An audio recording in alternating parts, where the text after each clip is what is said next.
When you see this video, this truck is supposed to be at a car show, so why are you seeing me take it apart right now?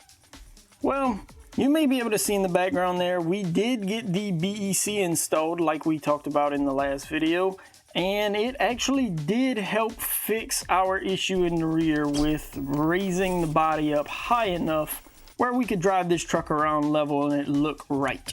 But after doing a bit of driving around with it, I noticed something that wasn't too great. This is after only about 5 minutes of having those servos activated and the suspension lifted up. Yeah, that's not gonna work.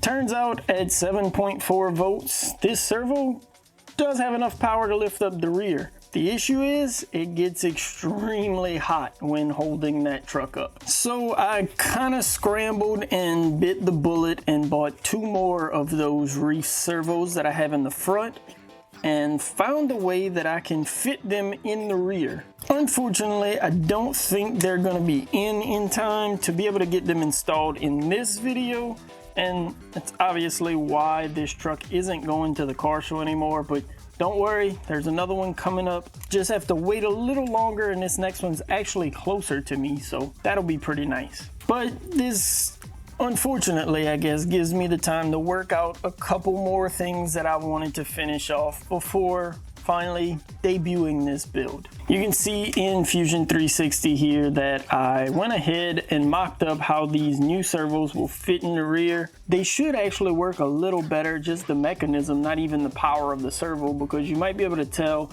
I have the servo arm sitting underneath the rocker arms, so these servos will be pushing directly up on our rocker arms, which is going to lift the truck up, instead of like this old servo which rotated. It still pushed up on the rocker arm, but it was more of a pulling and rotating motion. This should work a lot better, and again, they work really well in the front, lifting up all this weight up front with the motor and all, so I don't think we're going to have any issue in the rear. The biggest thing is going to be figuring out some links and actually how to install those links, because you might be able to tell it's going to be a pretty tight fit in there once we get everything installed.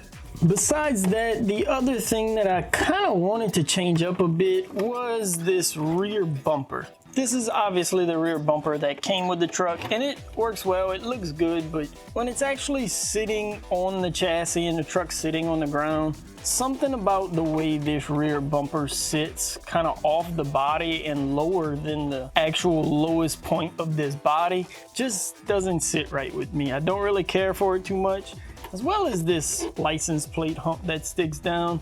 Just not too much of a fan of it. So I've also gone into Fusion 360 and started trying to design my own bumper. At the time you're seeing this video, I have a little less than a month, I believe, before that next car show, so hopefully that'll give me enough time to wrap up both of these things. Although the servos aren't here yet, let's jump back and I'll show you how that'll work. These parts are literally right off the printer, so they don't even have all of the support stuff cleaned off of them yet, but you can see this bottom tray is basically the same thing as the old one.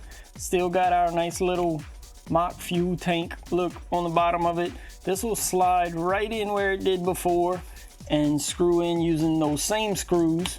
And then to be able to install the servos a little easier, I created this other cradle, as I'm calling it. The servos will slide into this cradle and screw in, likely with the links already on the servo horns, and then the whole entire assembly can drop in, and we'll use 3 screws to hold that in. You can see it's a bit of a tight fit in here, especially to get those full-size servos in back there, even these low-profile ones. But everything should fit pretty well. This is obviously not the actual servo I'll be using here, but maybe you can get an idea of what I mean by where the servo horn will sit and how it'll push directly up on that rocker arm and hopefully give us a stronger, consistent lift. So unfortunately, we're gonna have to wait just a little while longer to get this thing out to a car show.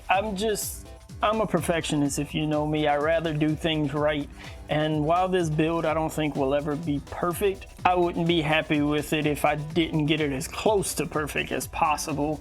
And that rear end issue is just something I wasn't happy with. This will give me the opportunity to fix that though, as well as that rear bumper like I said. Let me know what you think about what I'm thinking about doing with the design for that. I'm really hoping this is the last bit of 3D printing and redesigning, rebuilding I have to do on this truck. This isn't the video I was hoping for this week, but like I keep saying, it's all part of the build process. Hoping to knock out these last couple little bugs.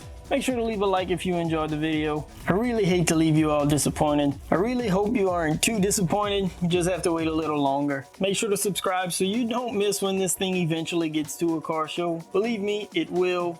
I'm not just stalling. And as always, thanks again for watching. Peace.